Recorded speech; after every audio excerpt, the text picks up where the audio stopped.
దేశ రాజధాని ఢిల్లీని కుదిపేసిన చాందినీ చౌక్ కారు బాంబు పేలుడు కేసులో దర్యాప్తు మరో కీలక మలుపు తీసుకుంది. ఎర్రకోట సమీపంలో జరిగిన ఈ బ్లాస్ట్ వెనుక ఉగ్ర సంస్థ హస్తం ఉన్నట్లు ఇప్పటికే ఎన్ఐఏ నిర్ధారించింది. అల్ ఫలాహ్ యూనివర్సిటీకి చెందిన పలువురు డాక్టర్లు అరెస్టైన ఈ కేసులో బ్లాస్ట్ కు నేరుగా పాల్పడిన ఉమర్ నబీ కూడా డాక్టరేనన్న విషయం వెలుగులోకి వచ్చింది.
ఇక తాజాగా స్పాట్ వద్ద 3 బుల్లెట్లు 9 మిల్లీమీటర్ లైవ్ లభించాయి. ఇవి సాధారణంగా భద్రతా బలగాలు పోలీసులు వాడే రకం. ఈ బుల్లెట్లు ఉమర్ నబీ చేతికి ఎలా చేరాయి, అతను ఎవరి నుండి బుల్లెట్లు సాధించుకున్నాడు, దాడికి ముందు మరో పెద్ద ప్లాన్ ఏదైనా ఉందా అనే కోణంలో లోతుగా దర్యాప్తు చేస్తున్నట్లు ఢిల్లీ పోలీసులు స్పష్టం చేశారు.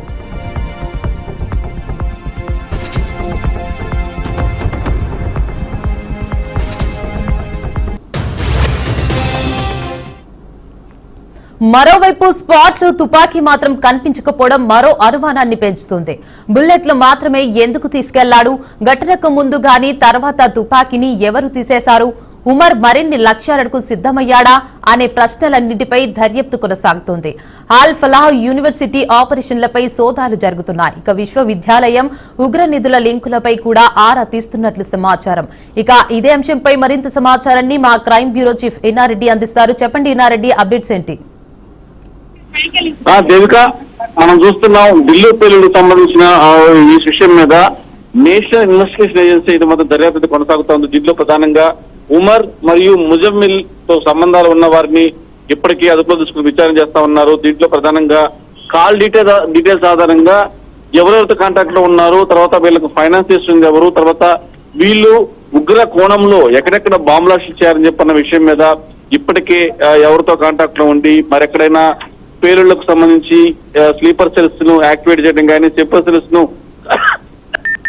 కానీ చేశారని దాని మీద కూడా ఇప్పటికే పోలీసులు ఇన్వెస్టిగేషన్ కొనసాగిస్తా ఉన్నారు. మొత్తంగా ఈ 15 మంది వైద్యుల కోసం గాలింపు చేపట్టారు. ఈ 15 మంది కూడా ప్రస్తుతం మాత్రం ఎప్పుడైతే ఢిల్లీ బాంబు బ్లాస్ట్ జరగగానే ఇమ్మీడియట్ గా వాళ్ళు అప్స్కాండ్ అయినట్టు కూడా నేషనల్ ఇన్వెస్టిగేషన్ ఏజెన్సీ ఎన్ఐఏ గుర్తించిన నేపథ్యంలో ప్రస్తుతం అల్ ఫలాహ్ యూనివర్సిటీలో అనేకమైన కీలకమైన పత్రాలు స్వాధీనం చేసుకుని తెలుస్తా ఉంది. యూనివర్సిటీ రికార్డులు మొత్తం తనిఖీ చేశారు. దీంట్లో మొత్తంగా ఈ పేలుడుకు సంబంధించి మొత్తంగా 2 ఎఫ్ఐఆర్లు కూడా ఫైల్ చేసినట్టుగా తెలుస్తా ఉంది. దీంట్లో యూనివర్సిటీల్లోకి ఉగ్రవాదుల రావడం, తర్వాత వాళ్ళు ఉద్యోగం చేసుకుంటూ బాంబ్ బ్లాస్ట్లకు ఏమైతే వాళ్ళు రకరకాలుగా ఎక్కడెక్కడైతే బాంబ్ బ్లాస్ట్ చేయాలని చెప్పేసన్న ఆ స్కెచ్లు ఎలా వేశారు, తర్వాత యూనివర్సిటీలో ఉండగానే ఎంతమంది గ్యాదర్ చేశారు, మొత్తంగా వీళ్ళ గ్యాంగ్ ఎంత వరకు ఉంది, వీళ్ళకి ఫండింగ్ చేస్తుంది ఎవరి మోటివ్ తోటి ఇవన్నీ కూడా చేస్తారన్న అన్ని వ్యవహారాల మీద కూడా ప్రస్తుతం మాత్రం నేషనల్ ఇన్వెస్టిగేషన్ ఏజెన్సీ పూర్తిస్థాయిలో దర్యాప్తు కొనసాగిస్తా ఉంది. మొత్తం మీద ఈ దర్యాప్తులో ఇంకా చాలా కీలకమైన విషయాలు కూడా వెలువడైన తెలుస్తా ఉంది.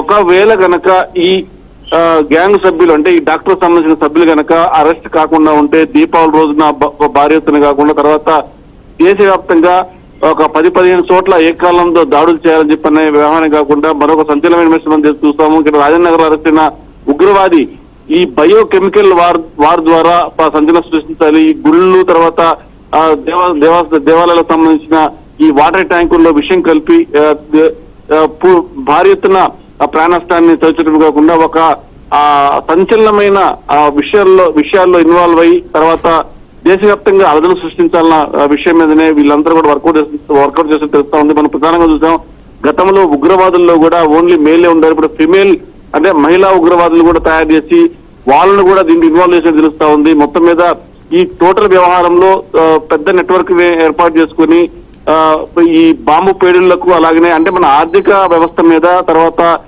మన అలజడి సృష్టించి రక్తపాతం సృష్టించి దేశవ్యాప్తంగా అల్లరి అంటే దేశవ్యాప్తంగా అల్లర్లు రేపే రకంగా చేయాలని చెప్పి కూడా ఒక భారీ ఎత్తున కుట్ర పడినట్టు కూడా తెలుస్తుంది. మొత్తం మీద ఈ దర్యాప్తులో ఇంకా సంచలన విషయాలు వెళ్లి చూసే అవకాశం కనిపిస్తా ఉంది.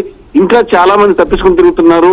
అంటే మనం చూసాం ఎప్పుడైతే ఉగ్రవాదు అరెస్ట్ అయిన మరుసటి రోజు ఢిల్లీలో బాంబ్ బ్లాస్ట్ జరిగినాయి అంటే ఖచ్చితంగా మీరు ఎంతమంది అరెస్ట్ చేసినా కూడా మా మూలాలు ఇంకా ఉన్నాయని చెప్పడానికి ఒక పోలీస్ ఎస్ఐ గారు చెప్పుకోవచ్చు. ఓవరాల్ గా చూస్తే ఈ బాంబ్ బ్లాస్ట్ల వెనుక చాలా పెద్ద నెట్వర్క్ పనిచేస్తున్నట్టుగా ఇప్పటికే నేషనల్ ఇన్వెస్టిగేషన్ ఏజెన్సీ గుర్తు తెలుస్తా ఉంది. Devika, right, thank you for the update Inna Reddy.